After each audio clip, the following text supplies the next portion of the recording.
Bonjour les initiés, c'est Mickaël, de retour pour une nouvelle vidéo.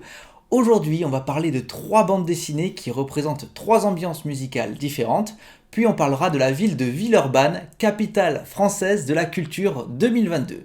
Et bien sûr, on finira avec un saviez-vous animalier. Allez, c'est parti pour le générique.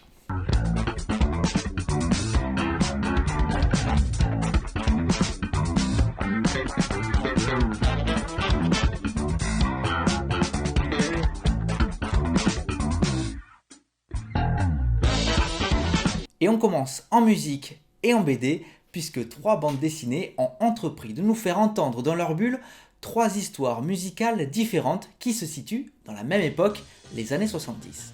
Le Camembert électrique de Gong, Rocketman d'Elton John et Champagne de Jacques Higelin, ces chansons phares de cette époque sont nées dans un château français, celui d'Hérouville dans le Val d'Oise.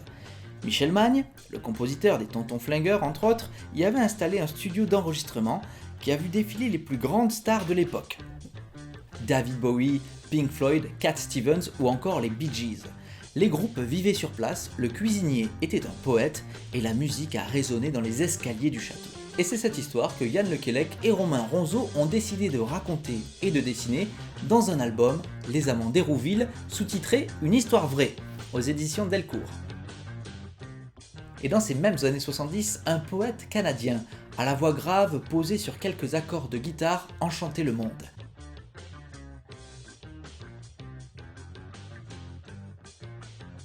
Leonard Cohen, que le succès avait très longtemps boudé, détonné en costume cravate au milieu des cheveux longs et des jeans pattes d'éléphant. C'est Philippe Girard, québécois lui aussi, qui illustre la vie du troubadour en BD.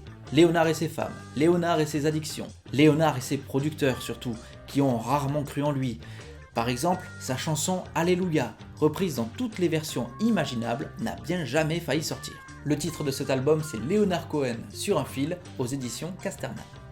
Prosperi Bury, lui, s'occupe du Velvet Underground, le groupe mythique de Lou Reed, John Cale, Sterling, Morrison, Moe Tucker, sans oublier Nico, imposé par Andy Warhol dans les années 70, tous plus souvent occupés ici à trouver de la drogue qu'à composer une bande son et qui pourtant deviendra culte. Une histoire du Velvet Underground and Nico, c'est aux éditions d'Argo. Je vous l'avais bien dit, 3 BD, 3 ambiances, un seul point commun, la musique.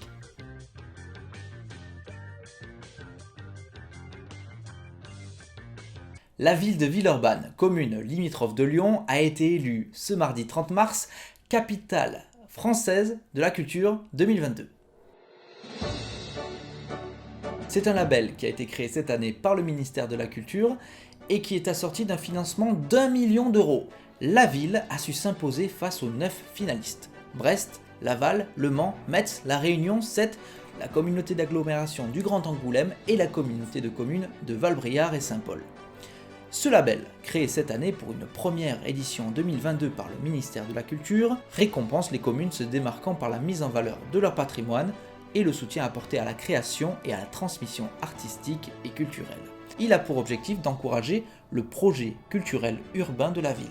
Cette distinction est fruit d'un engagement dans la politique culturelle pour la jeunesse. Et d'après le jury, Villeurbanne, riche de son histoire industrielle, cité jeune et en croissance, a choisi la jeunesse pour force et cible de son projet culturel urbain. Grâce à sa désignation, Villeurbanne va bénéficier d'un financement d'1 million d'euros et pourra faire vivre son projet culturel Place aux jeunes en 2022. Bravo donc à Villeurbanne et à leur équipe municipale. Savez-vous quel est l'âge du plus vieil animal terrestre ? C'est Jonathan, une tortue géante des Seychelles qui est probablement le plus vieil animal terrestre vivant puisqu'il a soufflé ses 190 bougies. Il vit actuellement sur l'île de Sainte-Hélène où il a été amené en 1882. Il avait alors entièrement terminé sa croissance, un processus qui prend au moins 50 ans, ce qui permet de situer sa naissance vers 1832. À quelques années près, Jonathan aurait pu rencontrer Napoléon lors de son exil, c'est pour vous dire. L'espérance de vie d'une tortue de cette espèce est habituellement de 150 ans. Jonathan n'est donc plus tout frais, mais même s'il a perdu la vue et l'odorat, son ouïe est encore très bonne, et il est toujours actif sexuellement. Notamment avec Emma, l'une des 3 autres tortues vivant sur l'île, une jeunette, tout juste majeure de 53 ans. Mais aussi vieux soit-il, Jonathan est battu par des animaux marins, notamment la baleine boréale et le requin du Groenland qui peuvent vivre plusieurs centaines d'années. Le record de longévité est tenu par Ming, un coquillage qui aurait vécu jusqu'à 507 ans. Et c'est tout pour aujourd'hui, merci d'avoir regardé cette vidéo. Si vous l'avez appréciée, n'hésitez pas à cliquer sur le pouce bleu, à partager autour de vous et à laisser des commentaires.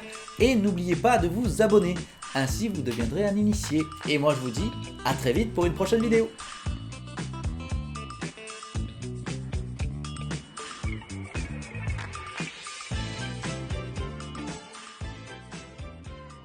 Et on parlera aussi de Villeurbanne, capitale française de la cuisine.